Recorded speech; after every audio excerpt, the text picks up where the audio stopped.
जो रोज गाय को प्रणाम करता है और गाय की प्रदक्षिणा करता है तो भगवत प्रदक्षिणा का उसे फल प्राप्त होता है। यदि घर में गाय बंधी है और भूखी है और प्यासी है तो तुम्हारे सारे पुण्य नष्ट हो जाएंगे।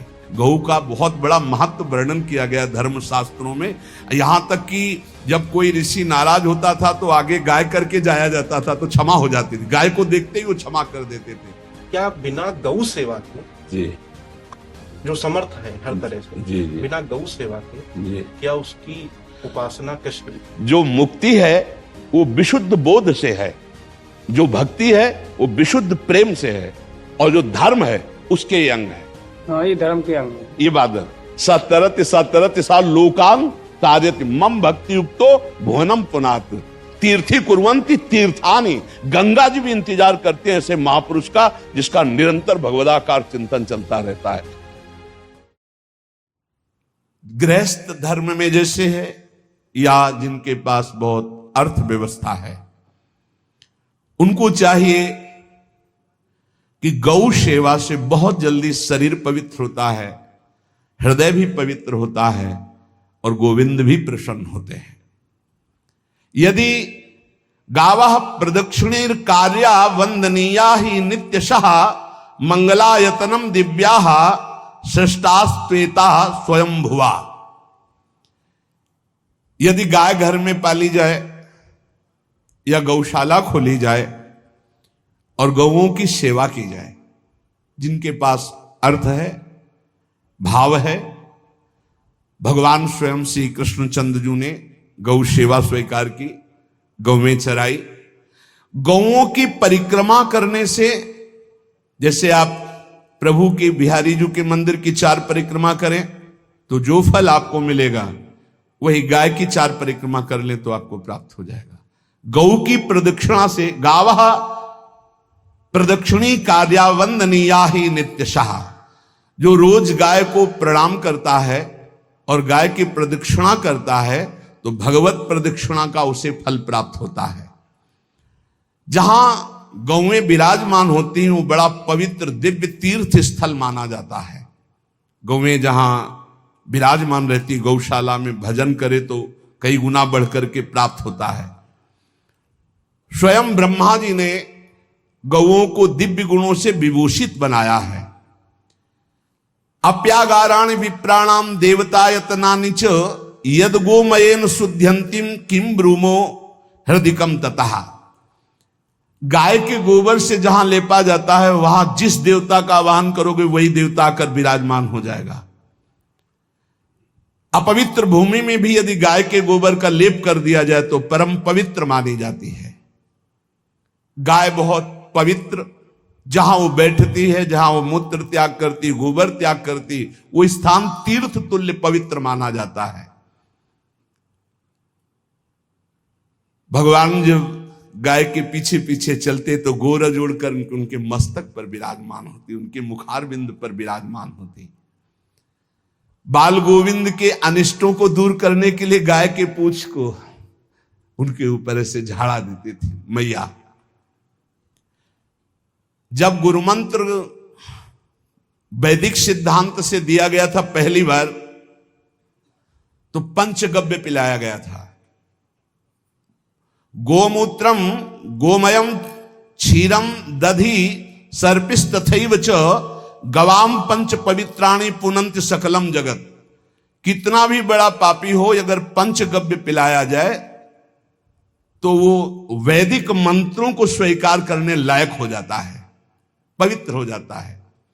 पंचगव्य में 5 चीजें गाय की होती है। गाय का मूत्र, गाय का गोबर, गाय का दूध, गाय का दही और गाय का घी, ये 5 मिलाकर पंचगव्य पिलाया गया था।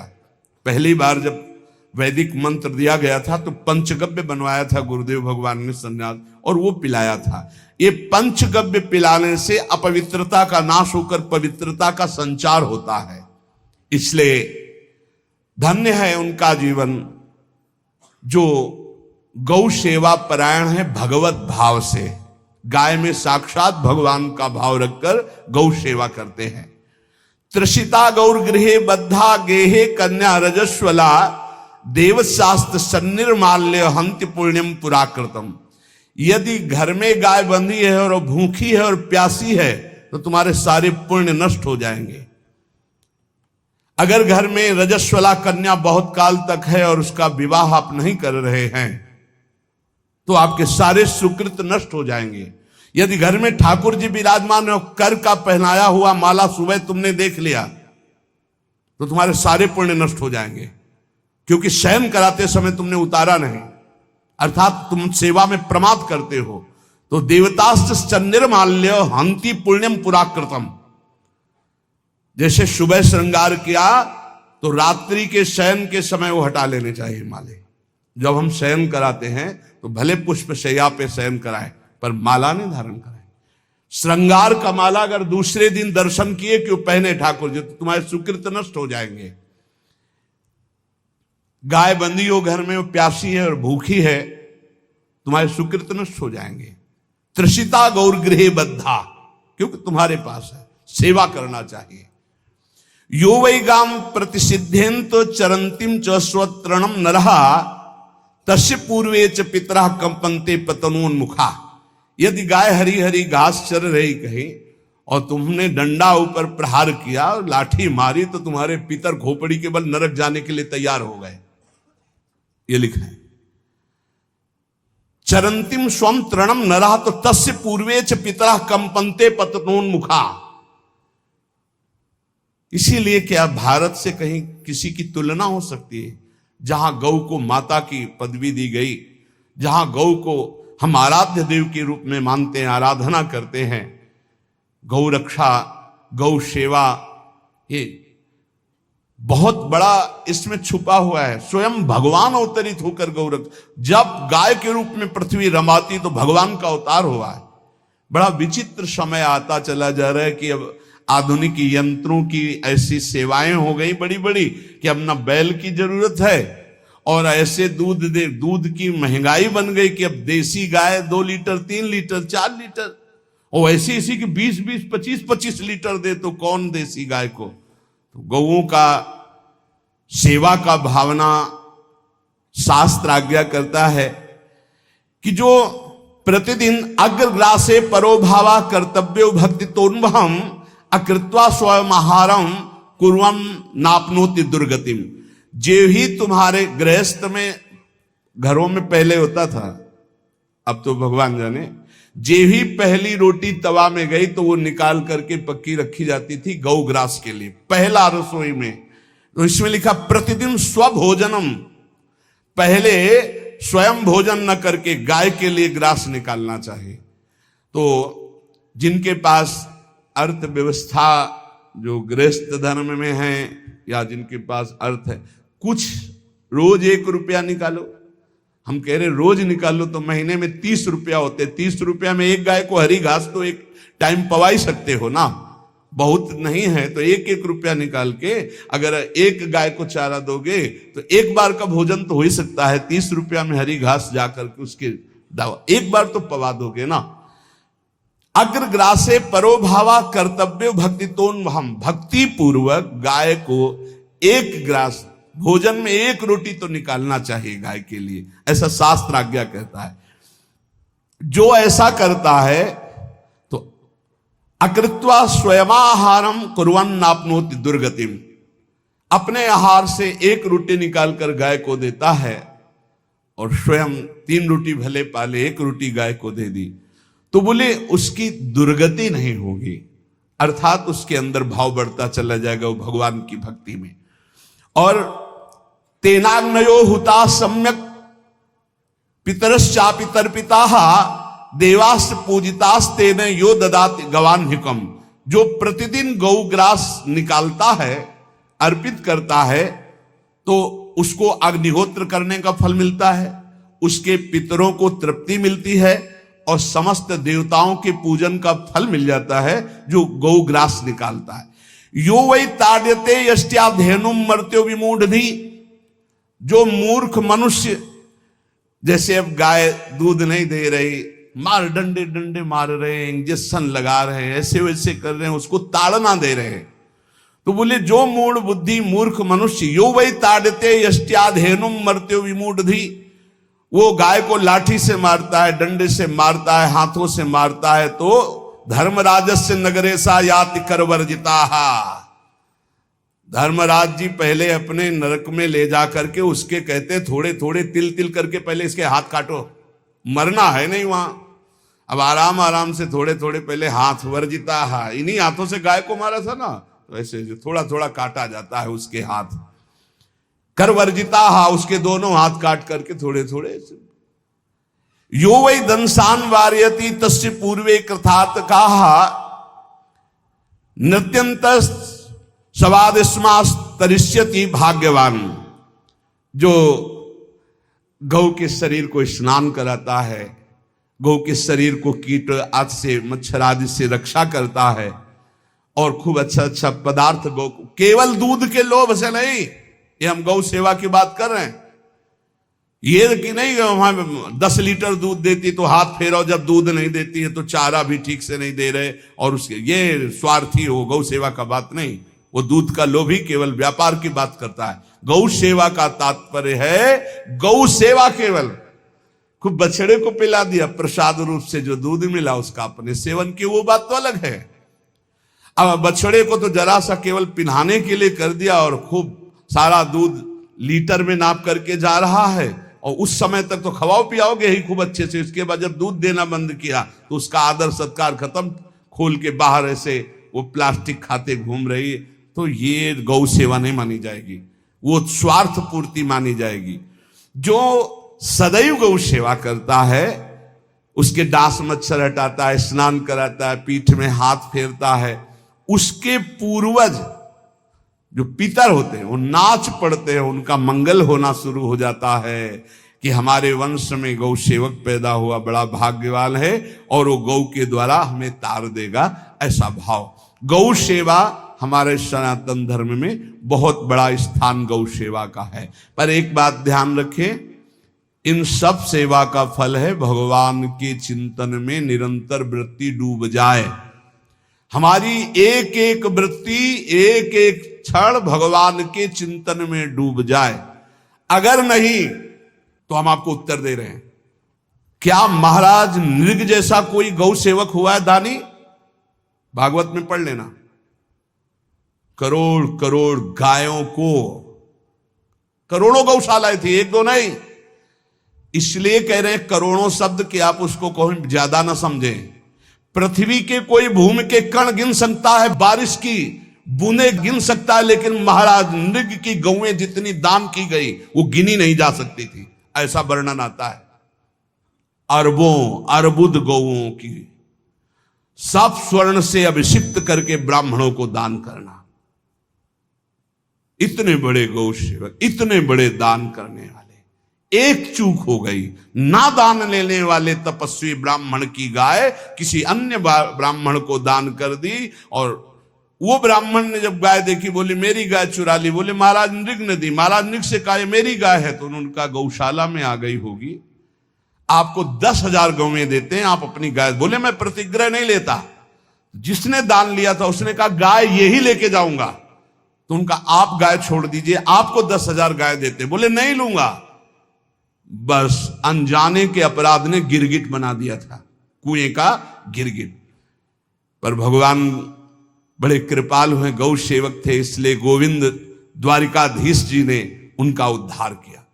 सब साधन का फल है अच्युत भावना से युक्त होकर, भगवत भावना से युक्त होकर निरंतर भजन करते हुए सेवा परायण रहो, चराचर जगत की सेवा परायण रहो।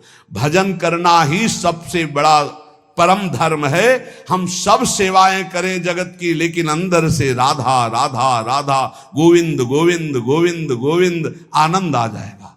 तन से सेवा करो, मन से भगवान के चिंतन, मामनुष्मर युद्धते, भगवान के चिंतन में रहो। सेवा और व्यापार में अंतर होता है। गौ सेवा के बहाने से धन का जो दान लेना है और उसका अपने में प्रयोग करना, मैं पितरों सहित नरक जाना है, लिख लो। गौ सेवा के बहाने से दान लेना और उसका अपने परिवार के सुख में पैसे का प्रयोग कर देना या अपनी वासनाओं की पूर्ति में लगा देना, आया गौ सेवा के लिए और आप प्रयोग कर रहे हैं गाड़ी घोड़ा नाना प्रकार के सांसारिक भोगों में, तो लिख लो पितर सहित तुम्हारे नरक जाएंगे, क्योंकि गौ सेवा के लिए आया है। गौ सेवा का धन सिर्फ गौ सेवा में ही लगना चाहिए। आप गौ सेवक है, दूध पान कीजिए, रोटी खा लीजिए, लेकिन गौ सेवा का अर्थ आप अपने वासनाओं की पूर्ति में, अपने मनोरंजन में या अपने मन के संकल्प भावना में नहीं पूरी कर सकते।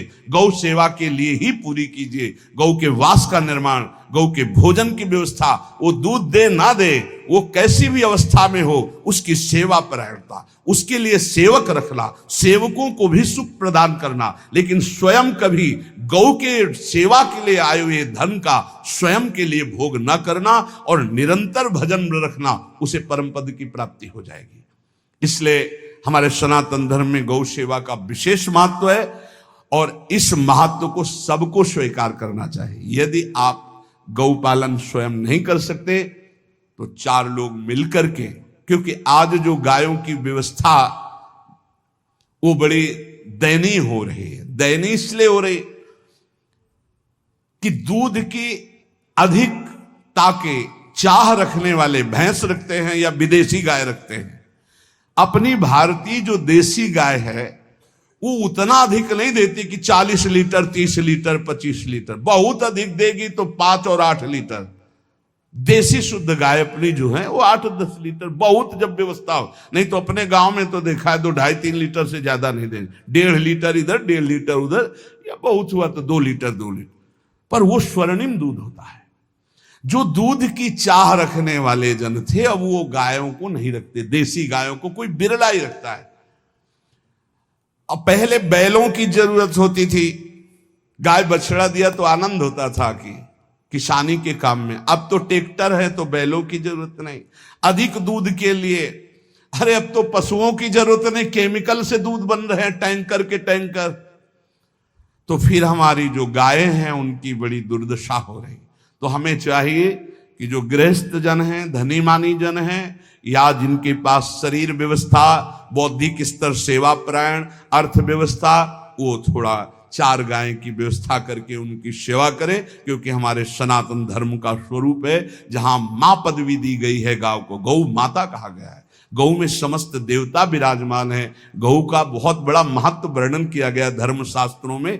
यहां तक कि जब कोई ऋषि नाराज होता था तो आगे गाय करके जाया जाता था तो क्षमा हो जाती थी। गाय को देखते ही वो क्षमा कर देते थे। बहुत महिमा वर्णन की गई है गौ की। इसलिए जिसको भी अगर नहीं अर्थव्यवस्था है तो एक रोटी तो निकाल सकते हो ना।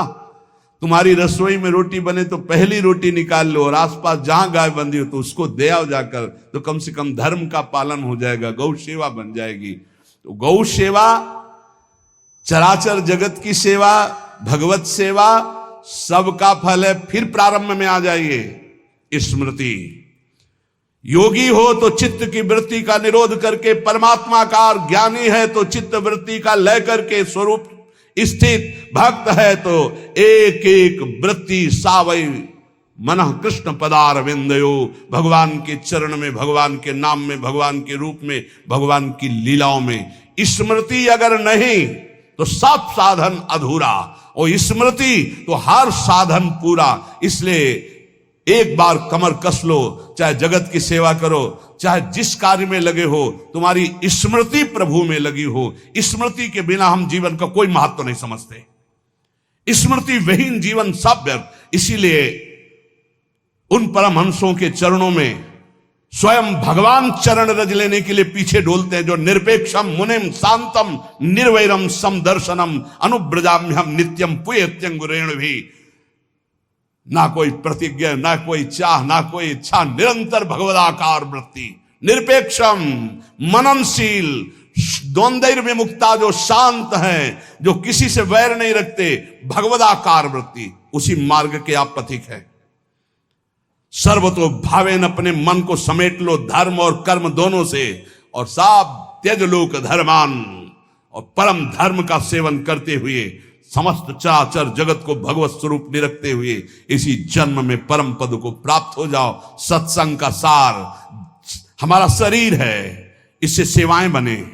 हमारा मन है, इससे चिंतन बने। हमारी वाणी है, इससे लीला गुण का गायन करें। और हम स्वयं परमात्म अंश हैं, परमात्म स्वरूप है, ऐसी ठसक बनी रहे, जीवन मुक्त ही हो। स्वार्थ को लेकर किया गया धर्म रंग नहीं लाता।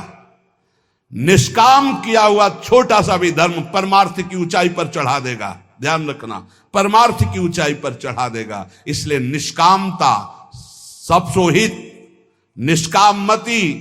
श्री वृंदावन विश्राम श्री राधा वल्लभ लाल को हृदय ध्यान मुख नाम। महाराज जी, बस जी क्या बिना गौ सेवा के, जी जो समर्थ है हर तरह से, जी जी बिना गौ सेवा के जी क्या उसकी उपासना कृष्ण? उपासना चित्त की वृत्ति का निरंतर भगवदाकार करना, यही एक उद्देश्य है। अब हमारे पास जैसे शरीर स्वस्थ है, समय है, तो साधु सेवा, गौ सेवा, समाज सेवा, पशु पक्षी की सेवा। देखो एक चीज तो ध्यान देना पड़ेगा, विद्या विनय संपन्ने ब्राह्मणे गवि हस्तनी स्वनी चयुसुपाके चा पंडिता समदर्शना। थोड़ा इस पर चिंतन करना। आप किसी एक विषय को लेकर पूरे परमार्थ को चुनौती दे देना अनुचित होगा। जैसे नहीं कि अगर गौ सेवा नहीं तो भगवत प्राप्ति नहीं या मुक्ति नहीं, तो ये ऐसा फिर एक परमार्थ को चुनौती हो गई। परमार्थ का स्वरूप है अनन्य चेता सततम यो माम स्मृति नित्य सा तस्याहम सुलभा पार्थ। ये बात ध्यान देना। हमारी बात समझनी है कि अब हमारे शरीर में स्वस्थ है, हमारे पास अर्थ है। अब हम अपने धर्म की जो अंग हैं हम उनका पोषण करते हैं। जैसे मंदिर बना देना, भगवान की श्री विग्रह की अर्चा विग्रह की सेवा की व्यवस्था कर देना। हाँ, और बहुत सी औषधियां की व्यवस्था करके रोगियों को औषधि देना, गाय की सेवा करना, अन्य पशु पक्षियों की सेवा करना, ये सब भगवत सेवा का अंग है। लेकिन इसके बिना भगवत प्राप्ति होगी ऐसा नहीं है। भगवत चिंतन के बिना भगवत प्राप्ति नहीं होगी। अगर आप बहुत ध्यान से समझना, अगर हमारा उद्देश्य गाय में गोविंद है और ये चिंतन करके गौ सेवा करें तो भगवान की प्राप्ति हो जाएगी। आप हमारी बात को बहुत आंतरिक वृत्ति से लेना। हमको गौ सेवा, हम भी वही हैं, हम कोई अन्य नहीं है। उसी का दुग्ध पाल करके हम भी पुष्ट हैं। और वो शास्त्रों का ऐसा नहीं कि गौ सेवा या गौ की तरफ हमें ज्ञान, पर जैसे प्रश्न हुआ तो इस प्रश्न में एक पक्षता झलक रही थी कि अगर गौ सेवा नहीं तो मुक्ति नहीं। परमार्थ को एक चुनौती है, ऐसा नहीं है इसमें। क्योंकि जो मुक्ति है वो विशुद्ध बोध से है, जो भक्ति है वो विशुद्ध प्रेम से है, और जो धर्म है उसके ये अंग है। हाँ, ये धर्म के अंग है। ये धर्म का जो स्वरूप है हमारा सनातन धर्म का, वो गौ से है, वो ब्रह्म ऋषियों से है, वो श्री विग्रह अर्चा विग्रह से है, और वो चराचर जगत की सेवा और भावना से है। ये हम यहां आते हैं। लेकिन जब हम परम पद की बात करते हैं, मोक्ष की बात करते हैं, तो उसमें अनन्यस चिंतयन्तो माम, हाँ, तो हमको फिर ये चुनौती हो जाएगी। अब जैसे कोई परमहंस है, अपने आप में डूबा हुआ स्वरूप में निरंतर भगवदाकार वृत्ति है, और समस्त लोक धर्म परमार्थिक धर्मों के भी ऊपर उठा हुआ है।